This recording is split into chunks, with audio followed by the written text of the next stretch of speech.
Firelight wavers on the stone walls of a cave, and beyond its mouth the Pleistocene night is thick with sound. The distant coughing of a leopard, the soft wind over grass, the breathing of a dozen human bodies lying huddled against the cold, and just outside the ring of safety. The heavier, slower breathing of animals they have dragged here and half-tamed, rough silhouettes shifting in and out of shadow as embers glow and fade, and among those silhouettes a child of maybe 8 winters lies awake, watching, because she has discovered something that perplexes her too deeply to let her sleep. For the massive aurochs that terrified her in the daylight now stands upon trembling legs, head drooping, eyes half shut, shuddering with some invisible storm running beneath its skin, hooves scraping as if it walked through places only it could see. And as the fire snaps, the girl inches closer, fascinated by this mighty beast surrendered to a world of its own, and without knowing it, she becomes the first of a long line of observers who will ask, what happens to animals when they sleep? Why must they do it? How can they dare? And what secret lives do they live when they leave our world behind? Millennia later, that question will be given a name and written onto papyrus and clay, but long before ancient philosophers sharpened their reeds, hunters and herdsmen had already constructed a mythology of animal sleep from flickers of observation, turning mysterious stillness into stories of soul flight and underworld journeys, imagining that hibernating bears were not merely dormant, but visiting the realm of spirits, that migrating birds in Greece, where curiosity hardened into philosophy, Aristotle sits in the 4th century BCE, reed pen poised over a wax tablet, composing his small but audacious work on sleep and sleeplessness. And unlike the storytellers before him, he tries to strip away divine intention to look at sleep as a natural phenomenon shared by humans and other animals, arguing that sleep belongs to all creatures that have blood and a beating heart, that it originates not in the lungs or the eyes but in the brain, and that since animals tire they must rest. Yet his observations are constrained by what he can see. Dogs curled beneath tables, oxen standing hip-deep in straw, birds perched with heads twisted into their feathers, and he speculates about fish with a hesitation that betrays his uncertainty. For how can something that never closes its eyes ever truly sleep?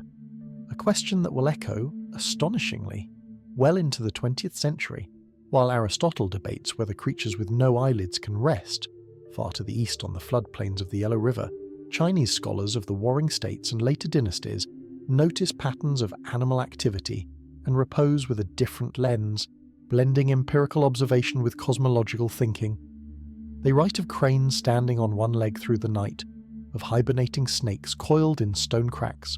of silkworms entering something like sleep between their explosive bouts of feeding, and they fold these rhythms into medical theories of ki and balance, suggesting that sleep in animals, as in humans, reflects the alternation of yin and yang, though they do not break it down into stages but accept it as one more manifestation of the great pulse. Then the age of exploration cracks the known world open, and the decks of European ships become unwitting observatories of animal sleep. Sailors on caravels bound to the New World lean against salt-stiffened rails at night and watch seabirds circling in the dark, vanishing into storm clouds and appearing again at dawn, and they swear that some of them never seem to land, that they must somehow sleep while riding the winds, an idea that sounds like drunken exaggeration, yet settles in the back of a naturalist's mind. On whaling ships, men with harpoons poised over slick black backs notice that some whales float just beneath the surface, blowing every so often without any sign of wakeful awareness. And through those drowsy observations, the notion begins to form that not all animals can afford the same kind of oblivious, motionless sleep that humans indulge in behind locked doors. By the 17th century, as microscopes reveal the teeming life in a drop of water, European thinkers begin asking whether creatures so small that they barely seem to possess a brain can sleep at all. And this doubt stretches in the other direction too. Does a giant like an elephant sleep in the same way as a mouse? Or does sheer size grant a different relationship with fatigue and danger? Yet for want of instruments to peer into the activity of a living brain, these questions remain in the realm of speculation, passed from salon to salon, alongside more fashionable topics. In Paris and Berlin in the 19th century, physiology comes into its own as a discipline, and laboratories smell of ether and blood, their benches crowded with brass instruments and dripping conical flasks. Claude Bernard, at the same time, Outside those austere rooms, country naturalists in Britain and across Europe are quietly cataloguing the sleep habits of more mundane creatures, scribbling in notebooks by candlelight how many hours a hedgehog curls into its spiny ball exactly when nightingales fall silent, how foxes choose hidden earths for their dens so they can rest through daylight undisturbed, and those accumulating field diaries begin to show something surprising, that animals differ wildly not only in when they sleep but in how much, with some seemingly needing vast tracts of rest, and others scraping by on mere slivers, a diversity so great that it challenges the idea of sleep as a uniform, one-size-fits-all necessity. When the Industrial Revolution brings artificial light and regimented factory hours, it also brings an odd new phenomenon, people staying awake to watch animals that would otherwise have slept unseen, and Victorian zookeepers sitting long nights in lamplit menageries noticed that captive lions, given unlimited food and no need to hunt, spend most of their days sprawled in monumental slumber, while foxes and wolves pace restlessly, their nocturnal rhythms thwarted by daytime visitors, and from this tension emerges the first inkling that captivity and domestication can profoundly distort natural sleep patterns, meaning that understanding animals' sleep will require us to look, as much as possible, at animals in their own habitats. Yet the decisive shift from poetic observation to quantitative science comes only when someone In Chicago in the 1930s, Nathaniel Kleitman, a Russian-born physiologist, becomes obsessed with sleep to a degree that few of his peers can understand, transforming a disused basement into a windowless laboratory where volunteers lie for days while he measures their body temperature, pulse and breathing, trying to decipher the internal clock that drives daily rhythms. And while Kleitman's main initial focus is human, he cannot avoid wondering how deeply this clock is conserved across animals, so he begins to collect data from dogs, rats, and other creatures, noticing that their sleep and wake cycles also follow predictable patterns aligned to light and dark yet vary in period and flexibility, hinting at a complex interplay between genetics, environment, and behaviour that extends far beyond our species. At roughly the same time in France, Henri Pierron performs a series of unsettling but ingenious experiments, keeping dogs awake for days and then injecting extracts from their cerebrospinal fluid into rested animals, reporting that the recipients grow drowsy, as if the very essence of tiredness had been transfused. And though his idea of a single hypnotoxin turns out to be too simplistic, this line of work reinforces the concept that sleep need, even in animals, accumulates like a chemical debt in the brain and can be measured and manipulated, planting seeds for later discoveries about adenosine and other molecules that rise during wakefulness and fall during sleep. Still, while these early pioneers map the outer contours of animal sleep, they remain. Michel Jouvet in Leon takes up the challenge, implanting tiny electrodes into the brains and muscles of cats, letting them doze on pillows in dim rooms while machines trace out their internal activity. And what he finds over countless nights is transformative. Cats cycle between a slow-wave state of synchronized brain waves and quiet muscles, and a REM-like state where their cortex sparks with activity, their eyes flicker, and yet, thanks to inhibitory signals from the brainstem, most of their muscles remain paralyzed. When Jouvet experimentally damages those brainstem regions, the cats suddenly begin to act out their dreams, leaping at invisible prey or arching their backs in phantom threat, revealing that REM sleep is not a passive drift but an active, internally driven theatre, and that at least some mammals share its complex architecture.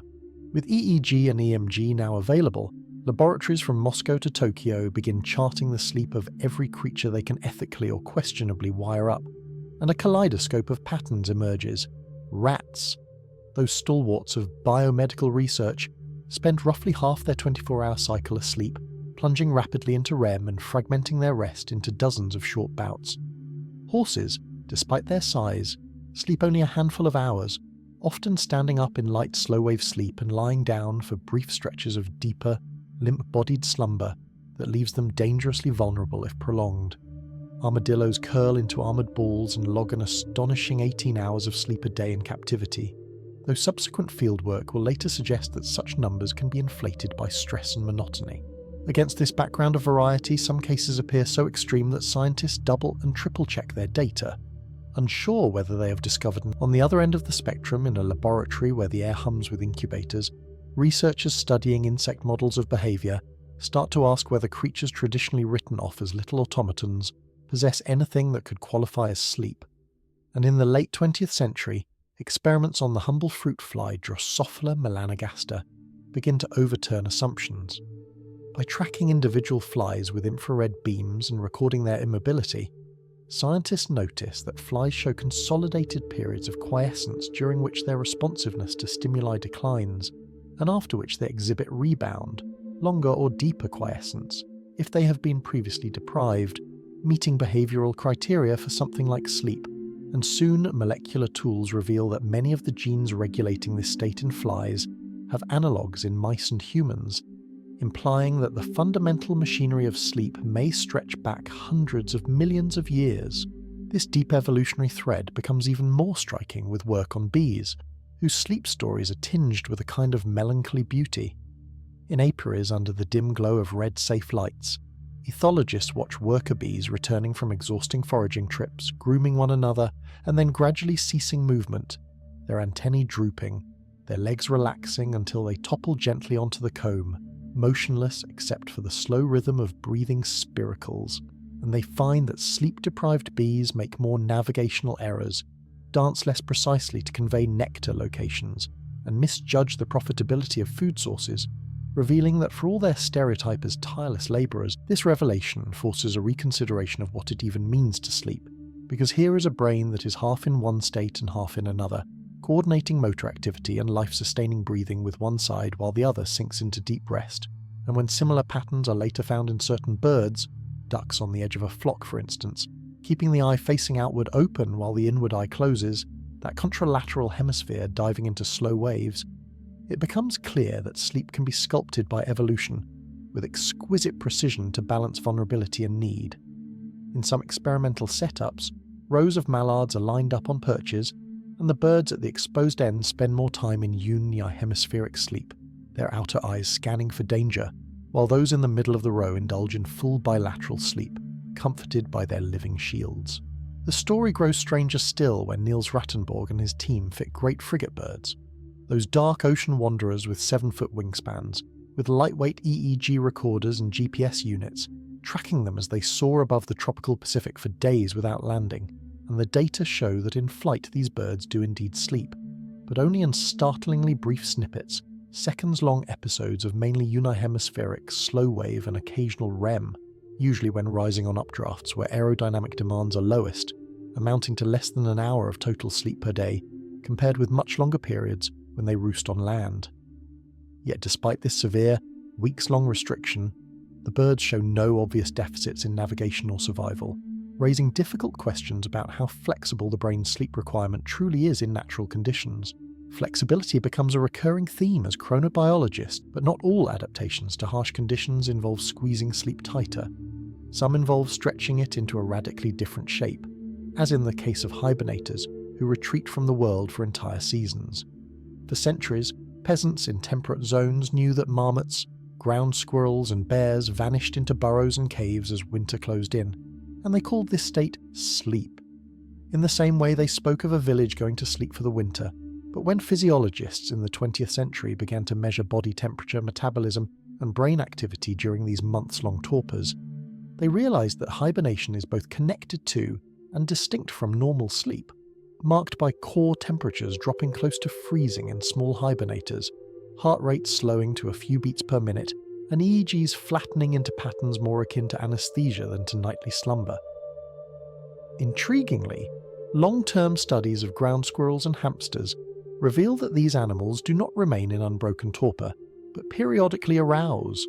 warming their bodies back up close to normal mammalian temperatures and briefly engaging in what looks very much like conventional sleep before sinking back down. One hypothesis, championed by researchers like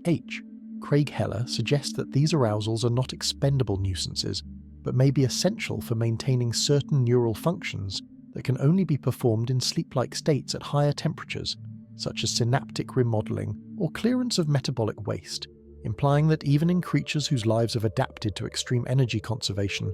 sleep or something close to it retains a non-negotiable foothold.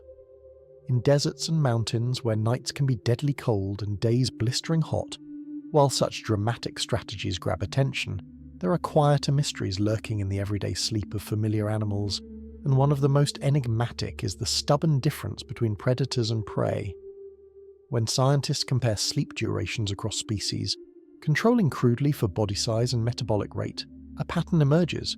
Carnivores like lions, tigers, and domestic cats often sleep 12 to 16 hours per day, while large herbivores like horses, cattle, and elephants make do with far less, sometimes only 3 or 4 hours, and it is tempting to attribute this entirely to predation risk.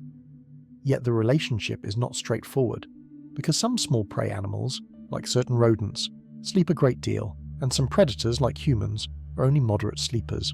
Detailed fieldwork adds nuance.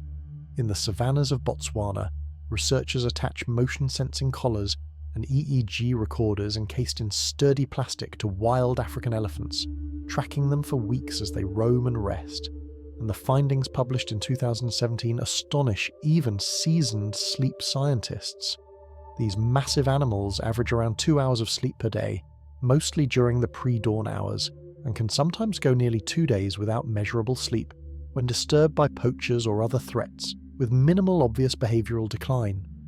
They almost never experience REM sleep while standing, reserving it for rare moments when they lie down, perhaps due to the need for complete muscle relaxation, suggesting that in these giants, the gravitational cost of collapsing a multi-ton body has had profound consequences for the architecture of their slumber. Contrast this with bats hanging from cave ceilings, whose inverted posture frees them from such constraints, and whose lifestyle, short explosive nocturnal. As the 20th century rolls into the 21st, attention swings back from large mammals and charismatic birds to the very roots of the nervous system, with scientists asking an audacious question: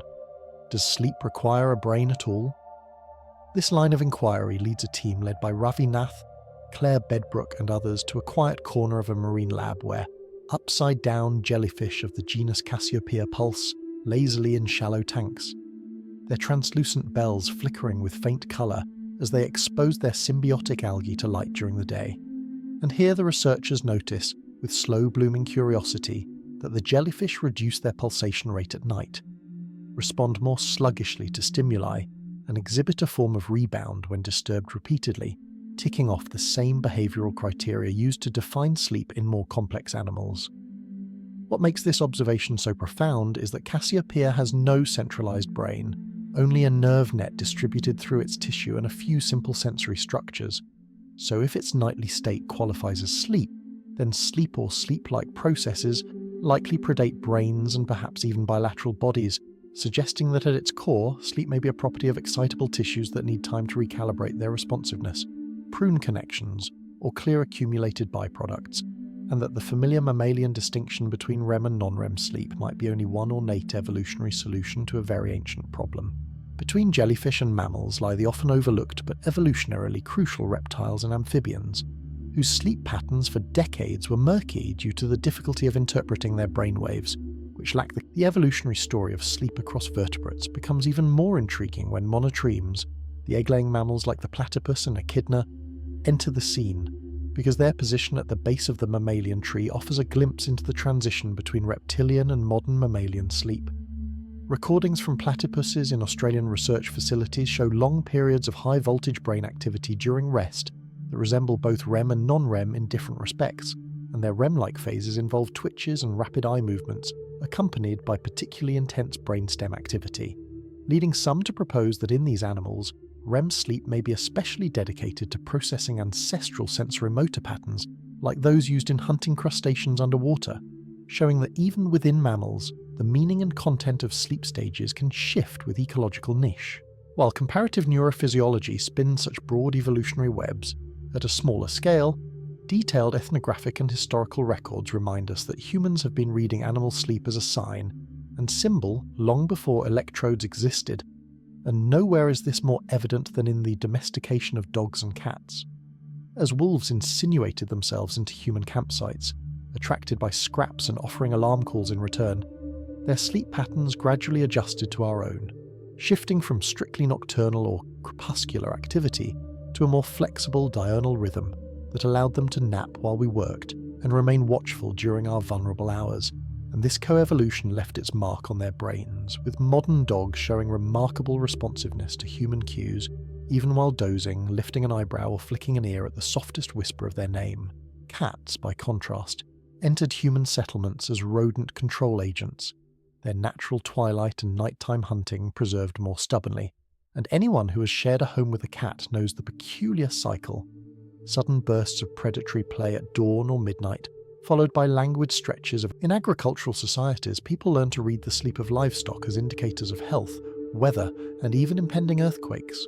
noting that cattle lying down en masse before storms or horses pacing nervously at odd hours could signal disturbances in barometric pressure or distant tremors. And though many folk beliefs proved inaccurate, some observations turned out to hint at subtle sensory capacitors. During the 2011 Tohoku earthquake in Japan, for instance, accelerometer collared cows and dogs in certain regions were later shown to have become restless hours before the main shock, altering their usual rest patterns, though whether this reflects true premonitory perception or response to foreshocks and low-frequency rumbles remains hotly debated, illustrating how sleep behavior can act as a sensitive barometer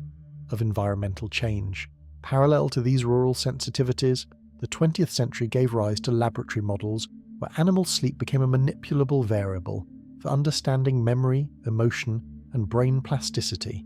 and rats again played a central role. In classic experiments, rats were trained to run mazes or perform tasks, then selectively deprived of REM or non-REM sleep using clever apparatuses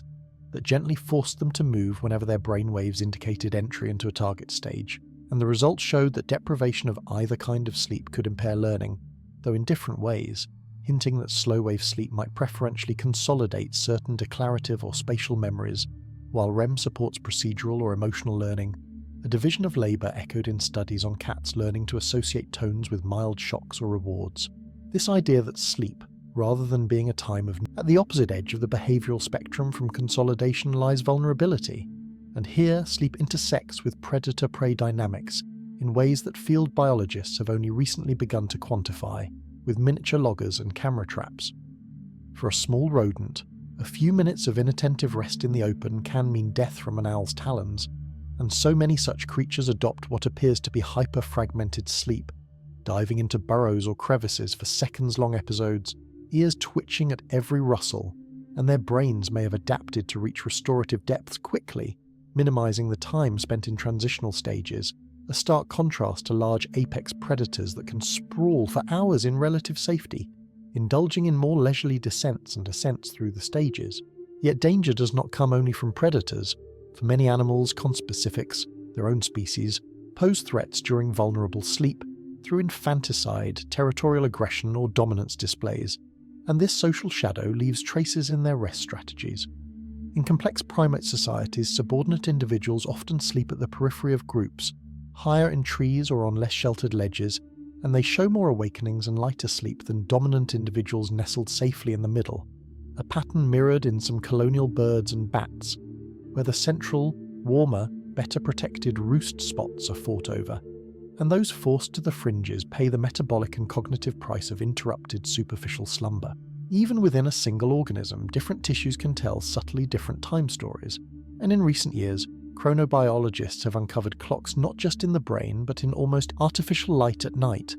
Alan, as it appears in technical reports, has become a pervasive force reshaping sleep in urban wildlife, with city birds singing earlier at dawn, going to roost later, and sleeping less than their rural counterparts, while small mammals adjust their activity to avoid illuminated areas, effectively compressing opportunities for foraging and rest into shrinking windows of true darkness. In some studies, blackbirds transplanted from city to countryside retain their shortened, more fragmented sleep patterns, suggesting that urban life may select for individuals with higher tolerance for sleep disruption, a subtle but potentially profound evolutionary pressure that may, over generations, sculpt the very architecture of sleep in these species. Beyond light, temperature itself acts as both a cue and a constraint on sleep, and in a warming world, ectothermic animals like reptiles and amphibians face shifting balances between activity and rest. For a desert lizard, the midday sun may render surface temperatures lethal, forcing it to retreat into burrows and enter a low-energy sleep-like state until conditions become more favourable, while for a frog in a temperate pond, warmer winters can abbreviate or disrupt overwintering torpor, leading to mismatches between breeding readiness and food availability. As climate change accelerates, researchers are beginning to see alterations in the timing and duration of seasonal dormancy and nightly rest across taxa, with unknown consequences for survival and reproduction. Meanwhile, in laboratories where gene editing tools hum in the background, scientists manipulate the molecular gears of animal sleep, knocking out or overexpressing genes in mice, flies, and zebrafish to see how their rest shifts, and some of the resulting mutants sleep dramatically less or more without immediately obvious health penalties,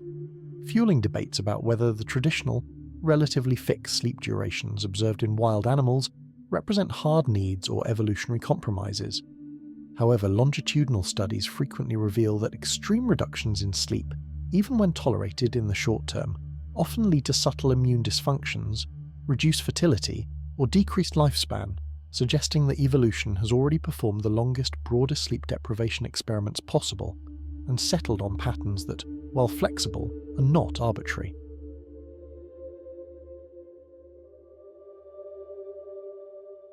Among the most poignant intersections of sleep biology and human history lies in the realm of domestic animal husbandry and the ethical questions it raises. Factory-farmed chickens, packed under constant low-level artificial light to maximize growth, often show signs of chronic sleep disruption, with reduced REM-like states and altered melatonin cycles, and this in turn feeds back into aggression, feather pecking, and susceptibility to disease, forcing producers to weigh the short-term gains of accelerated growth against the long-term costs of biological stress, while consumers, increasingly aware of such hidden dimensions, demand welfare standards that include not only space and food, but the opportunity for animals to experience natural, undisturbed rest. Similarly, working dogs, shepherds, sled dogs, search and rescue animals perform demanding tasks that tax their cognitive and physical capacities, and studies monitoring their sleep with actigraphy and EEG show that after intensive training days, they spend more time in slow wave and REM sleep, especially in the hours immediately following sessions, paralleling findings in human athletes and students, and raising the point that depriving such animals of sufficient quality sleep not only is unethical, but also undermines the very performance we ask of them, a consideration that militaries and police forces relying on canine units are beginning to integrate into training schedules. The strange world of animal sleep also contains darker curiosities, such as parasites and pathogens that manipulate host rest patterns for their own ends. Certain infections in rodents, for instance, induce lethargy and hypersomnia, possibly as a host defense to conserve energy for immune responses. But in some cases, the timing of this sleepiness appears to align with the parasite's transmission needs, blurring the line between adaptive sickness behavior and parasitic hijacking. In insects, some wasp larvae injected into caterpillars alter the host's circadian rhythm and activity, reducing its movement and feeding at specific times that make it less likely to attract predators until the parasitoids are ready to emerge, a morbid choreography in which sleep and wakefulness become tools in an evolutionary arms race.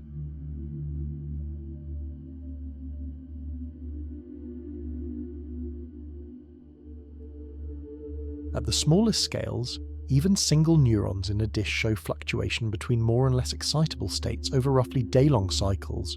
and when such neurons are organized into networks, they spontaneously generate up and down states, reminiscent of slow-wave sleep oscillations, suggesting that collective neural systems have an intrinsic tendency to alternate between phases of intense communication and relative silence. This emergent cycling may underlie, in part, why sleep appears again and again across the animal kingdom in varied guises. As soon as you have a network that processes information and adapts, you inherit the need for periodic deactivation and recalibration, and examples from jellyfish to birds and mammals show diverse solutions to implementing that need, without succumbing entirely to the perils of unconsciousness. In human culture, we often imagine ourselves as the only species pondering dreams, yet evidence from animal behavior and neurophysiology hints at rich internal experiences during sleep in other creatures. Rats whose hippocampal replay sequences correspond to exploring mazes, finches that rehearse their songs in their brains during sleep, with patterns of neural firing mimicking the daytime performance, and perhaps dogs whose paws and whiskers twitch as if chasing and scenting. All of these suggest that in sleep, animals visit worlds built from their own memories and instincts, not mere blankness, and that the subjective texture of their slumbers, while inaccessible to us, is woven with meaning for them. As we move through this tapestry of torpid ground squirrels, half-awake dolphins, dreaming platypuses and insomniac migratory birds, so when we left those unseen sleepers, krill in their vertical tides, snakes hidden in the mulch of forests, the story was already drifting toward depths where daylight never reaches, and it is there, far below the churning surface, that another chapter of the strange world of animal sleep is unfolding, lit not by suns or moons, but by screens in darkened control rooms where submersibles glow, pale green on monitors, and audio engineers listen for patterns in clicks and groans that rise from abyssal plains. For deep-diving sperm whales, which plunge more than a kilometre in search of squid, do something uncanny between those foraging dives, forming vertical sleeping trees, their massive bodies drifting head up, motionless just beneath the surface, as if planted in the sea, jaws slack and echolocation silenced for 10 or 15 minutes at a time. And when passing boats startle them with engines or voices, they jolt awake in a coordinated burst, suggesting a fragile pact with vulnerability that once again compresses rest into small, opportunistic windows. Elsewhere in the same ocean, another cephalopod story plays out among coral heads and artificial tanks, and this one adds colour, literally, to the narrative of animal sleep, because octopuses, unlike the softly glowing jellyfish of Cassiopeia, can turn their skin into a screen for what may be their dreams. In labs in Brazil and the United States, researchers film common octopuses, and the more intrigued, neuroscientists like Siddhartha Ribeiro and Silvia Lima de Souza analyse these cycles and find that they repeat in a regular rhythm, a few minutes of quiet sleep, followed by around 40 seconds of this active sleep, with each bout containing a similar sequence of skin displays, leading them to hypothesize that, much as in mammalian REM sleep, the octopus brain may be replaying scenarios from waking life, hunting, hiding, courting, and that its skin, controlled by direct neural output, inadvertently reveals this inner theatre, turning the animal into its own external dream screen. And although the octopus nervous system is radically different from ours, with more than half its neurons in the arms themselves, the presence of structured, stage-like rest in such an alien brain hints that organising the chaos of experience into periodic offline phases may be a universal need wherever intelligence evolves. From the reefs where octopus dreams flicker outward, move a little shallower to the realm of reef fish, whose nighttime lives remained largely unseen until divers began carrying lights and cameras into their sleeping quarters. Among them, parrotfish have become emblematic of elaborate bedtime rituals, because shortly after dusk they retreat into crevices and begin secreting mucus from specialised glands in their gills, slowly spinning a gelatinous cocoon that envelopes their bodies like a transparent sleeping bag, through which their colours dim while their eyes cloud over slightly, push into the world beneath the reef, into caves and subterranean rivers where sunlight has been absent for millions of years, and sleep takes on another strange guise in the blind cavefish of Mexico, which evolved from sighted stream-dwelling ancestors but have since lost their eyes and pigmentation. When biologists like Eric Dubuet and Alex Keane compared these cave forms to their surface cousins, they find that the cavefish sleep dramatically less, sometimes only a fraction of the 8 to 10 hours their relatives enjoy, yet explore tirelessly in the pitch black, their heads adorned with fleshy sensory appendages that detect currents and vibrations. And when the scientists examine the neurochemistry behind this sleeplessness, they find heightened levels of hypocretin, a wake-promoting peptide also known as orexin, the same molecule implicated in human narcolepsy. By manipulating this system pharmacologically, blocking orexin receptors in cavefish brains, they can increase sleep back towards surface fish levels, revealing that evolution has tuned a deeply conserved arousal pathway to favour relentless foraging at the expense of rest in an environment where food is scarce and unpredictable, and this in turn illuminates a broader principle, that the neural levers controlling sleep need are ancient and shared, but the settings of these levers vary according to the unforgiving math of each habitat, whether that is a desert, a canopy, or a lightless cave. If the cave strips away sight and day-night cycles, infancy strips away the pretense of independence and exposes sleep in its raw developmental form, and some of the most hauntingly beautiful footage in sleep science comes from recordings of very young animals as they tumble in and out of slumber. Kittens, birds offer a parallel story. Young zebra finches and canaries, which must master complex songs to attract mates, show bursts of neural replay during sleep in the regions that govern their vocalizations, even before they can sing properly. And when deprived of sleep, or when their sleep is fragmented, their later songs become less accurate imitations of adult tutors, missing notes or garbling sequences, as if the nocturnal rehearsal had been cut short. These animal models, scattered across taxa, converge on a single deep insight, that in youth, sleep is not a luxury, but a crucible where circuits themselves are forged, pruned, and strengthened, and that to interfere with it is to deform the architecture on which all later behaviour rests. In marsupials like kangaroos and opossums, whose young spend the early months effectively outside the womb but inside the pouch, the line between waking and sleeping becomes even more fluid. A joey clinging to a teat, barely formed, eyes still fused, engages in cycles of active and quiet sleep, while never truly uncoupling from the act of feeding,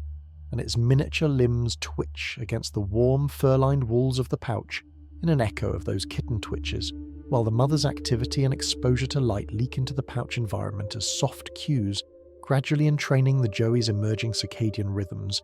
illustrating that even in species with very different reproductive strategies, the choreography of early sleep is intimately linked to growth and maternal contexts. From the cradle of infancy, the narrative passes to the crowd,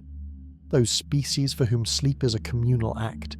and here the geometry of who sleeps where, beside whom, and at what time becomes a social map that can be read like a chronicle. In meerkat clans on the Kalahari Sands, for example, as dusk approaches, sentinels scan the horizon while others ferry pups back to the burrow, and once underground, thermal cameras reveal a heap of bodies pressed together, yet not randomly. Dominant individuals at the centre, closest to stable temperatures and most buffered from sudden disturbance. Subordinates and peripheral kin forming the outer layers, where cool drafts and unexpected incursions must first be faced. And within this pile, vigilance rotates, with some adults waking intermittently to shift position, groom, or listen, while pups sink more deeply, their greater need for uninterrupted sleep apparently earning them a temporary exemption from the constant worry of predation.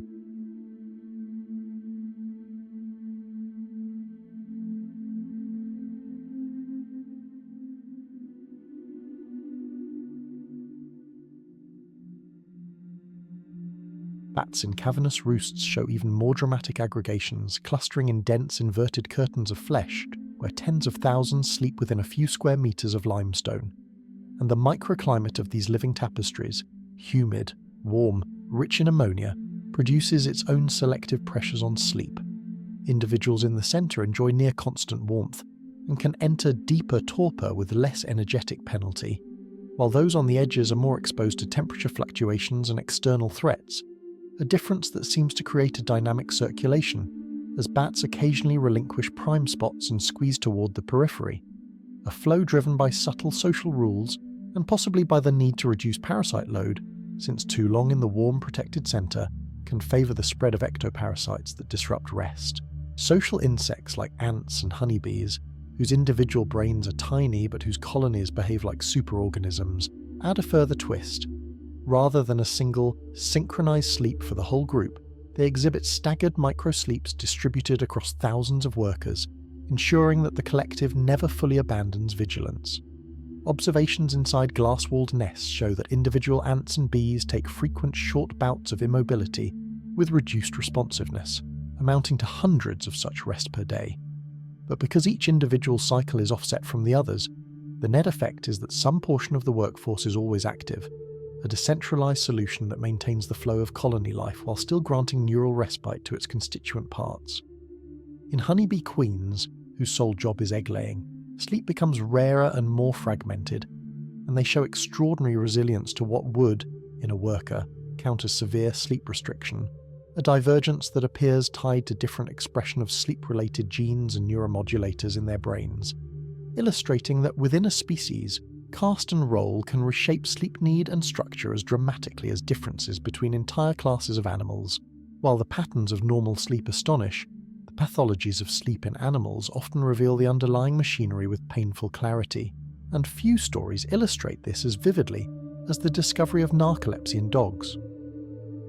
In the 1970s, owners and breeders began reporting Doberman Pinschers and Labrador Retrievers that would suddenly collapse into flaccid paralysis when excited by food, play, or the arrival of beloved humans, remaining conscious but unable to move, an eerie mirror of human cataplexy, and careful observation by Emmanuel Mignot and colleagues showed that these dogs also experience sudden uncontrollable transitions into REM sleep-like states during the day,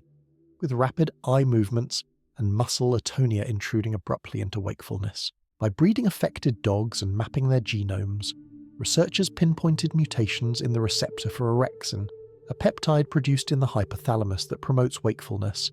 and later, experiments in mice confirmed that eliminating orexin or its receptors produced a similar tendency to slip unexpectedly into REM, demonstrating that normal sleep-wake boundaries in mammals rely heavily on a delicate balance of orexin-mediated stabilization. And this work, born from the patiently documented suffering of family pets, eventually guided the development of drugs targeting orexin pathways in humans, both to treat narcolepsy and, paradoxically, to induce sleep as a treatment for insomnia by blocking orexin's arousing effects. Other, less dramatic but equally instructive disruptions have been documented in animals kept under unnatural conditions, from racehorses stabled for long hours that develop sleep deprivation collapse, where they begin to nod off while standing and intermittently buckle at the knees because they no longer feel safe enough to lie down, to zoo elephants showing stereotypical pacing at times when wild counterparts would rest, and even laboratory rodents housed in noisy, brightly lit rooms that fragment their sleep and alter their stress hormone levels.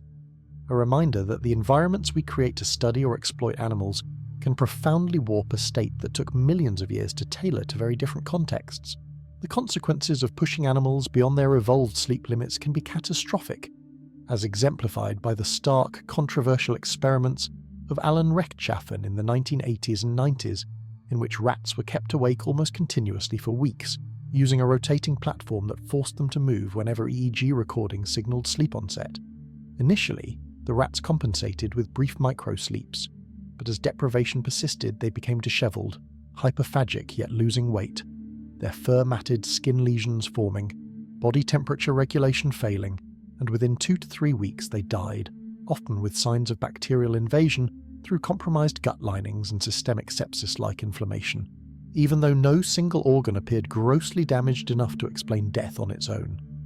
These grim findings, later refined by more humane approaches and complemented by milder deprivation studies in other species, reinforced the idea that sleep is not merely restorative for the brain alone, but crucial for maintaining the integrity of multiple systems, metabolic, immune, thermoregulatory, and that its absence triggers cascading failures that no amount of extra food or waking rest can fully offset. A lesson that has quietly informed guidelines for the care of laboratory animals and for the design of enrichment in zoos, sanctuaries, and farms. As mechanistic questions grew sharper, a new set of images entered the collective imagination of sleep science. Born from 2 photon microscopes peering into the skulls of anesthetized or sleeping mice, whose cranial bone had been thinned or replaced with transparent windows. Micah Nedergaard and colleagues, examining how cerebrospinal fluid flows through the brain, noticed that during sleep, the spaces between neurons in the mouse cortex expanded, allowing fluid to wash through more readily like water draining through a sponge, clearing away metabolic waste products such as beta amyloid, which accumulate during periods of intense neural activity, and that this clearance was far less efficient during wakefulness, leading to the proposal of a glymphatic system that ramps up its cleansing work when the animal sleeps. Subsequent studies in rodents, and more tentatively, in other mammals suggested that sleep loss intermittently impairs this waste clearance, and can, over time, lead to protein buildup that resembles early pathological changes seen in neurodegenerative diseases, and while it remains to be proven exactly how these mechanisms operate in the diversity of wild animals, from those that sleep in brief snatches to those retreating for months of torpor, the basic principle that the sleeping brain shifts into a housekeeping mode distinct from its waking information processing has added a somber, deeply physical dimension to our understanding of why creatures as different as mice, dogs, and humans cannot simply choose to abandon sleep indefinitely without cost. At the level of single synapses and circuits, other experiments in songbirds and rodents have supported a complementary hypothesis, that of synaptic homeostasis, which posits that during wakefulness, as animals encounter stimuli, learn and adapt, synaptic strengths across the brain are gradually upregulated, reaching a point where noise, metabolic load, and structural constraints would become unsustainable if this growth continued unchecked, and that sleep, especially slow-wave sleep, provides an opportunity to globally renormalize these connections, weakening many and preserving or slightly strengthening a select few that represent salient memories or skills. In juvenile starlings taught new songs or mice exposed to novel environments, molecular markers of synaptic potentiation peak after waking and diminish after sleep, and blocking sleep disrupts both synaptic scaling and behavioral performance, indicating that this downscaling is not a passive decay, but an active, regulated process woven into the architecture of slumber.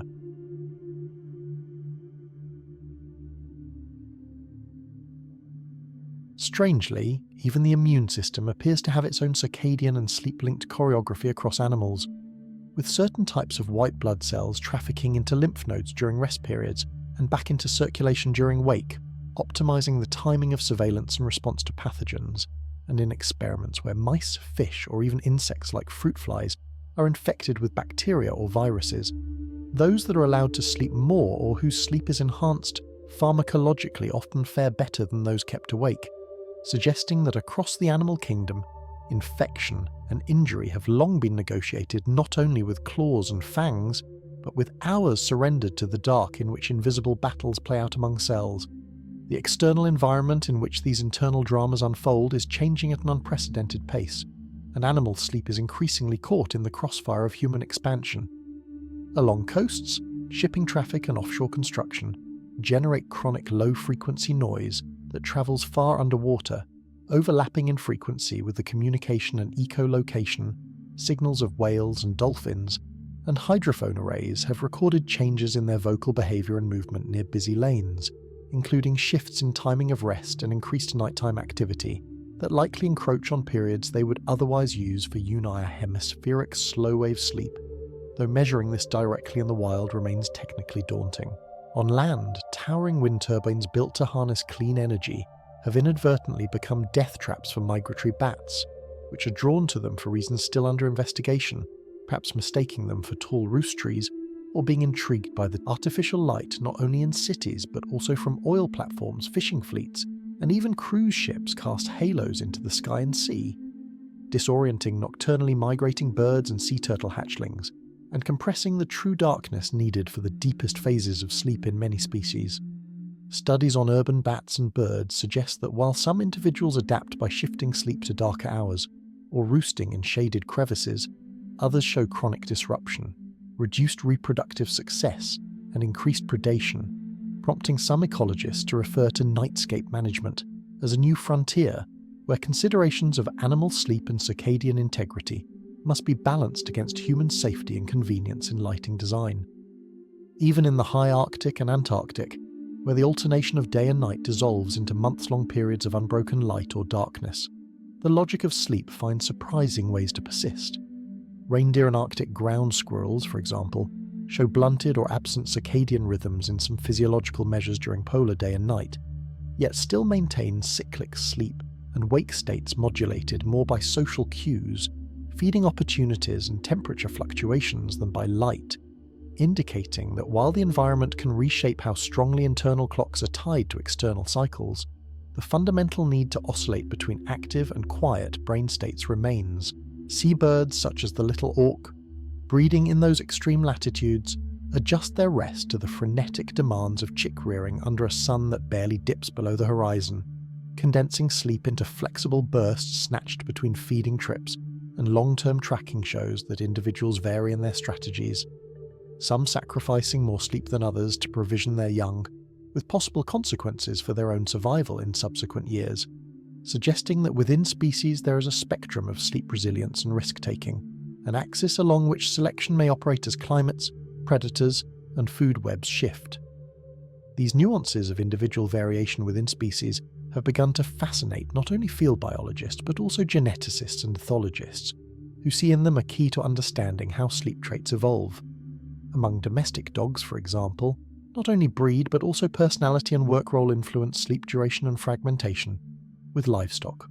guarding breeds bred to rouse at the faintest hint of disturbance sleeping lighter than decorative toy breeds whose lives are spent largely in laps and apartments, and within a single litter, pups may display early tendencies toward longer or shorter sleep that persist into adulthood, reflecting both heritable factors and micro-environmental influences. Rodent strains selectively bred for high or low anxiety show corresponding differences in sleep architecture, with more anxious lines having longer latency to sleep onset and more frequent nocturnal awakenings, much as in humans, and these animal models have become invaluable for testing how chronic stress, early life trauma, or genetic predispositions alter the structure of sleep long before frank illness appears, providing insight not only into veterinary welfare but also into the broader biological links between emotion regulation and nightly rest. For humans watching this story unfold, there is a tempting and often misleading urge to rank animal sleeps as primitive or advanced, shallow or profound, but the closer one looks, the clearer it becomes that no such hierarchy exists, only trade-offs shaped by predator guilds, food availability, climate, and social structure. The minimalist, posture-constrained naps of a giraffe are no more deficient than the luxuriant hour-long REM bouts of a house cat, just as the hundreds of microsleeps a worker ant takes while tending larvae are not failed attempts at a proper sleep but a solution to the demands of continuous colony function, by widening our lens to include not only the charismatic large mammals that first drew scientific attention, but also the translucent jellyfish, colour-flashing octopuses, cave-blind fish, subterranean rodents, and sky-wandering birds, we begin to see sleep for what it truly is in the animal kingdom, less a single monolithic state than a family of related strategies, all built around the same paradox of having to turn down awareness in a world that never fully rests, and each revealing in its own way the contours of a life lived under particular constraints. This recognition feeds back, in subtle loops, into human culture and ethics, because the more intimately we understand how and why animals sleep, the harder it becomes to treat their need for rest as trivial or infinitely malleable. Farmers reconsider lighting schedules and stocking densities when confronted with data on how many undisturbed hours their chickens or cows actually seek if given choice. Zoos redesign enclosures to offer secluded, dimmer refuges where big cats or nocturnal primates can align their sleep with intrinsic rhythms rather than visitor hours. And wildlife managers weigh the placement of roads, tourist camps and industrial sites with an eye not only to daytime foraging grounds, but also to the sanctuaries where weary bodies and brains retreat. In laboratories, protocols evolve to limit handling during animals' typical rest phases, to reduce unpredictable noises and vibrations in housing rooms, and to provide nesting materials or hiding places that allow species-specific sleep postures. Mice building complex little nests rather than lying exposed on bare bedding, fish shelters to mimic reef crevices, changes that might seem minor from a human perspective, but that, over weeks and months, alter the quality of those animals' hours of unconsciousness and in turn affect the validity of the data drawn from them. And if in all of this, a residue of the ancient, almost mystical awe that early hunter-gatherers and temple scribes felt towards sleeping beasts remains, it is perhaps because to watch another creature surrender to sleep is to glimpse its most defenseless private self, the wolf no longer a snarling threat, but a curled flank rising and falling, the hawk, so fierce in flight, perched on one leg with head tucked, its luminous eye dimmed, the tiny bat silent and still in the folds of a cave roof, the octopus rippling through colours it learned in a life spent negotiating fear and hunger under coral,